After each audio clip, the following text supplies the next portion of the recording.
নমস্কার বন্ধুরা, সুলেখা রান্নাঘরে। তো চলুন, সামনে জন্মাষ্টমী আসছে। তা জন্মাষ্টমীর জন্য ছানা দিয়ে একটা খুব সুন্দর মিষ্টি বানিয়ে দেখাচ্ছি। তো দেখুন পুরো ভিডিওটা। তো প্রথমে আমি ছানা বানিয়ে নেবো। মাত্র বেশি না, দুটো দুধের প্যাকেট দিয়ে বানিয়ে দেখাচ্ছি। আমি লেবু রসটা দিয়ে দেবো।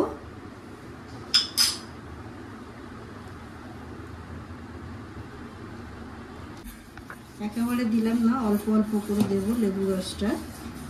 দিলে ছানাটা খুব তাড়াতাড়ি হয়ে যাবে। দেখো কিরকম হয়ে গেছে।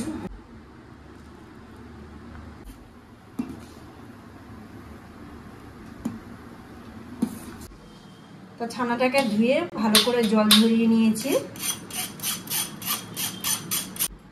ছানাটাকে এই তালু দিয়ে ভালো করে মাখতে হবে, ভালো করে মেখে নেবো। ছানাটা পুরো মাখা হয়ে গেছে, বোঝাই যাচ্ছে। তো এবারে আমি কড়াইতে, এখানে দেখো 200 গ্রামের মতন গুড় আছে। প্রথম কড়াইতে দিয়ে দিচ্ছি আখের গুড়টাকে। দেখো একদম গ্যাসটাকে সিমে রেখে দিয়েছি, দিয়ে গুড়টাকে জাল দিচ্ছি। পুরো একদম গলে গেছে। এবার আমি ছানাটাকে দিয়ে দেবো।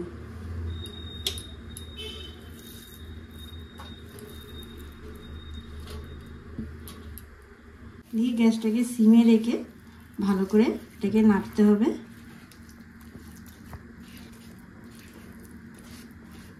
জাল দিয়ে পুরো ঘনত্ব তৈরি হয়ে গেছে। তাই এখানে আমি একটুখানি 2-3 চামচের মতন গুঁড়ো দুধ ব্যবহার করলাম। আস্তে আস্তে দিচ্ছি, একসাথে দেব না।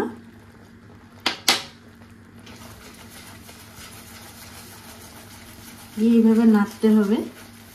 তো একসাথে গুঁড়ো দুধটা দেবো না, আস্তে আস্তেই দিচ্ছি 2-3 চামচের মতন। দেখো জিনিসটা শুকনো হয়ে আসছে। গ্যাসটা কিন্তু একদম জোরে রাখবো না, একদম সিমে। এরকমভাবে নাড়তে নাড়তে পুরো জিনিসটা কালারও চেঞ্জ হয়ে গেছে, বুঝতে পারছো। এবার আমি লাগিয়ে নিচ্ছি। হালকা ঠান্ডা হয়ে গেছে। এবার আমি সন্দেশটাকে তৈরি করছি। দেখো এইভাবে একটু হাতে ঘি মাখিয়ে নিলে ভালো হয়। এরকম গোল গোল সেট করে। এখানে দেখো কোকোনাট পাউডার। এই পাউডারটা এটা সন্দেশটার উপরে দেবো, খুব সুন্দর হবে। তো এখানে নিয়ে আমি একটা থালায় ঢেলে নিচ্ছি। এটা কত সুন্দর কালারটা হয়েছে, কেটে দেখাচ্ছি। দেখো পুরো নরম।